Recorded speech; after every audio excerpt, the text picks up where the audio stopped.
Assalomu alaykum mani kuzatuvchilarim. Mana men dublindan qirqib andoza yasab oldim. Mana shunaqangi qilib.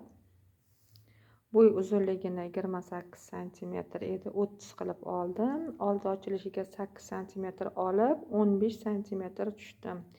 Yelka kengligiga 12 cm qo'yib, qiya shaklda tushib, qo'ltiq ostini 16 cm qilib, однотоновый matoga dublerin yopishtirib oldim.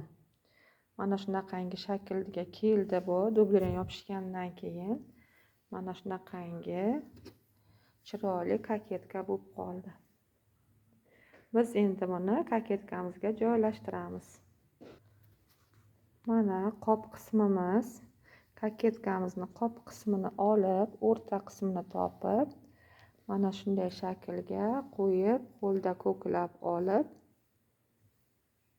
keyin mashinkaga tikamiz. Buni uchun o'rtasini topish uchun mana shunaqangi qilib yotqizib olib, ignacha bilan qadab olasizlar. Bulavkada qadab olib, oldin bu tarafini, keyin bu tarafini tikib ishlaysizlar.